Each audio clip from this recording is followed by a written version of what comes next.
Hey guys, what's up and welcome back to another YouTube video. I'm Flame and today we're going to be exploring the Mutator Zone settings and I'm going to be showing you a guide to its settings.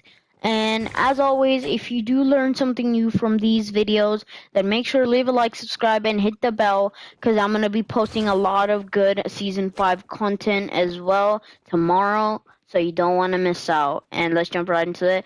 As always, if you do learn something new, make sure to leave a like, subscribe, hit the bell, and comment down below that you learned something new, or just say learn, so that I know you learned something new from this video. And let's jump right into it. Peace.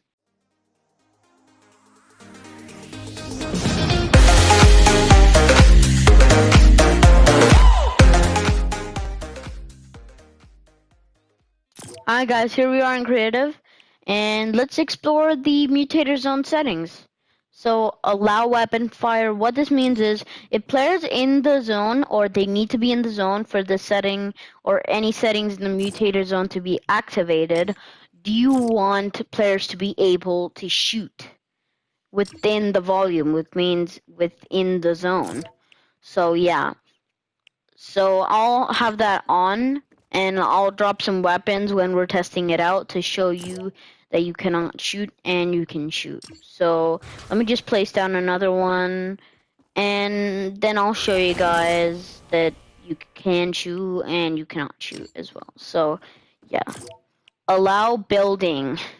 So what this means is, if players enter the zone, then do you want them to be able to build or no? So for examples, death run, take death runs. Then then you can just place the zone or the zone, and then you can just make it wide enough or high enough or depth enough for the whole death run or whatever to fit. Now you only want to put it to the size. You want to match the size of whatever you're doing. You don't want to go like over it. For example, a 1v1 map and you create a secret base. You don't want to make it so that the whole map is not able to build.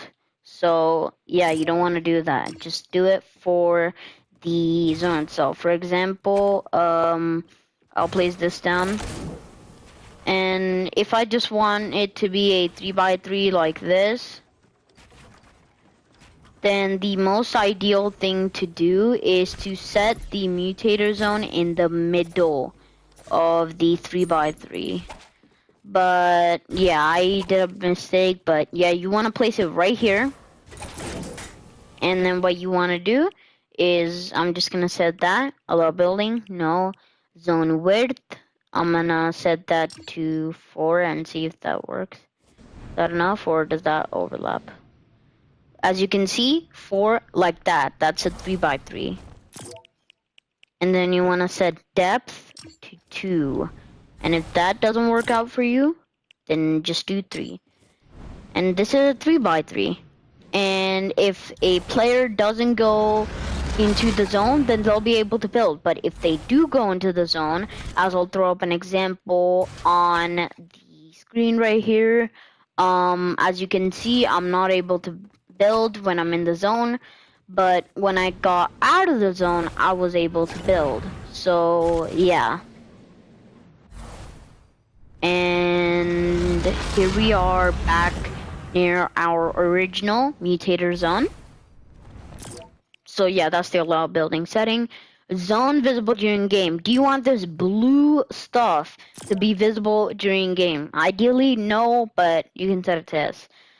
Base visible during game. A lot of players do not want this. You do not want this. Hear me. You do not want this.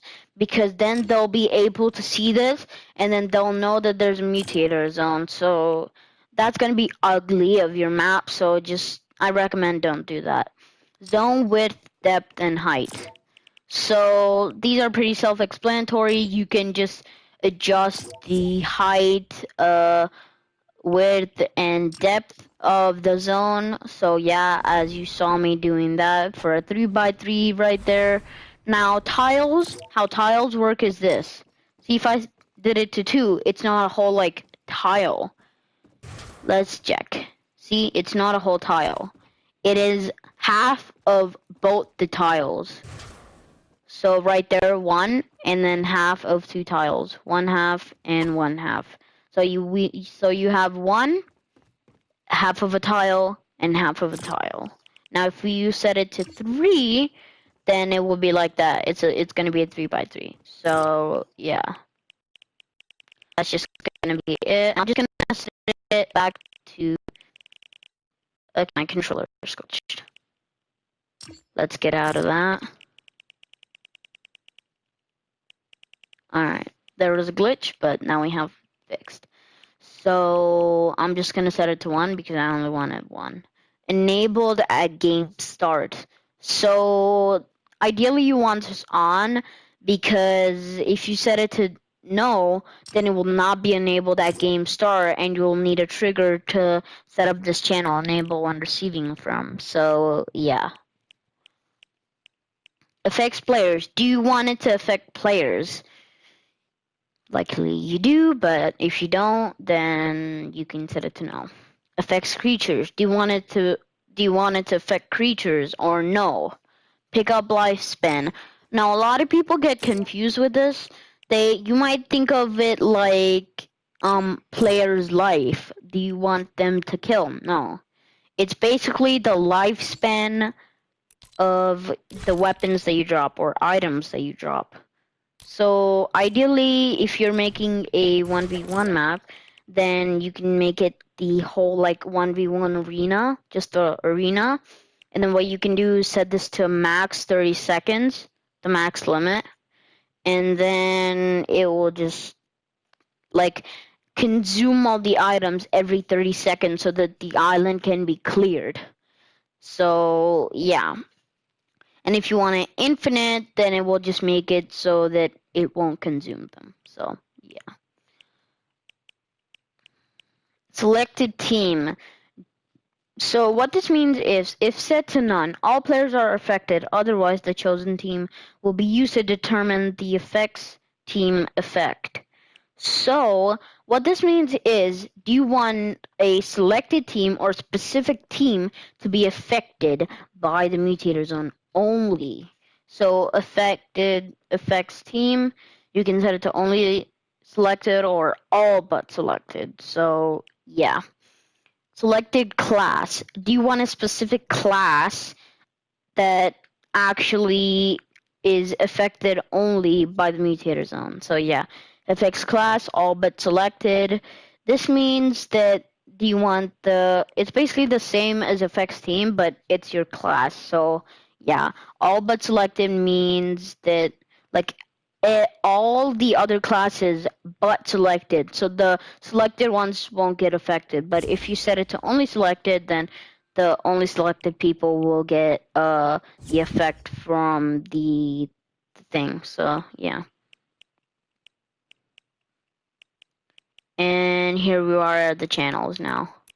So channels only. Enable when receiving from. I went over it.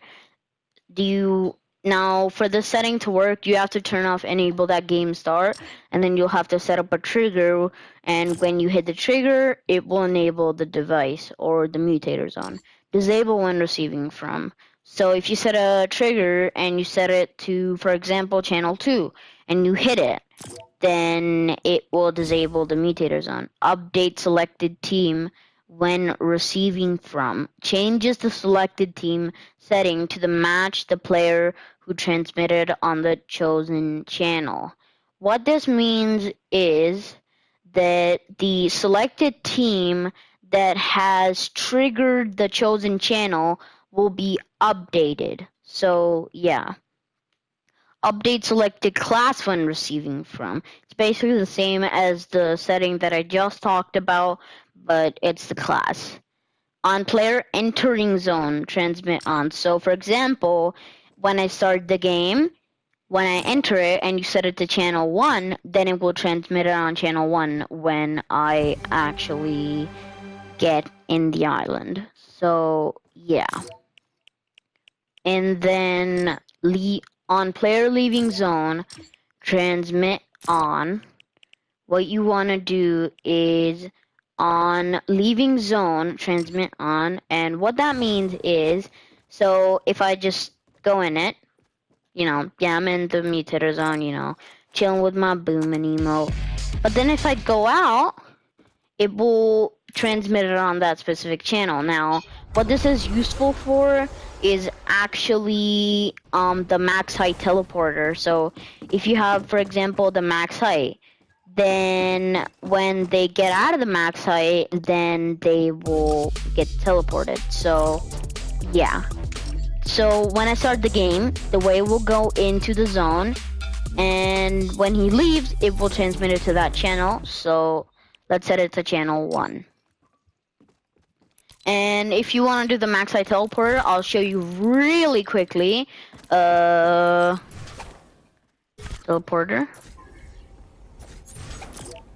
Right there, teleport to and receiving from that. Off, off. Emo, you want to turn those to none. And boom, and when the way leaves the zone, he will get teleported to that. So yeah, that's the setting. So our last 2 settings before we test out the mutator zones.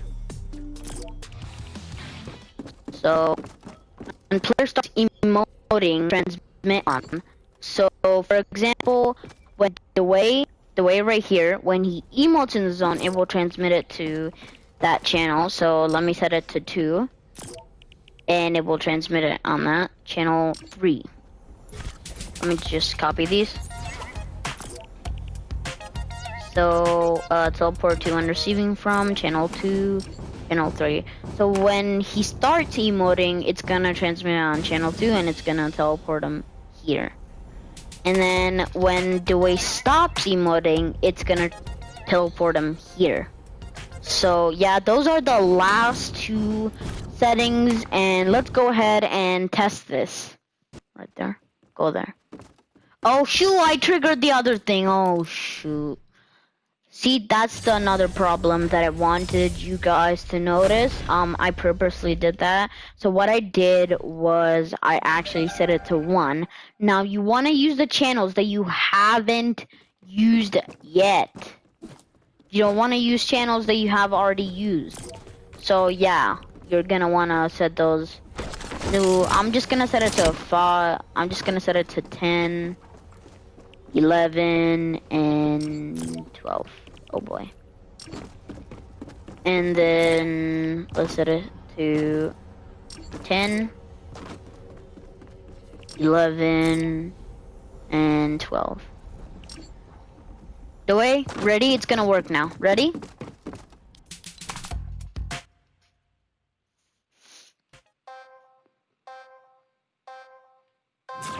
Alright, no.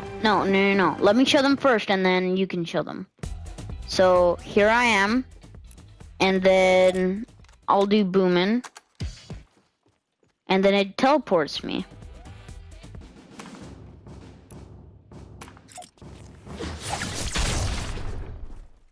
And then I stop emoting, and then it teleports me. So yeah, I enter the zone. Let me enter the zone real quick. You get that effect, and then when you leave it, it just teleports me. So yeah, the way, are we good with that? So yeah, that's it for today's video, and I want to show you guys this as well. Oh boy, my ramps are rotated. So look, when we go inside the zone, I'm not able to actually build. But, oh boy, I need to respawn.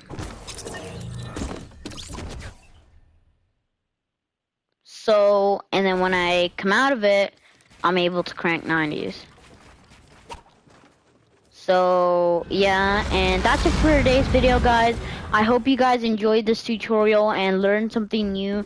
If you did, make sure to leave a like, subscribe, and hit the bell, and I'll see you guys in the next one. Peace.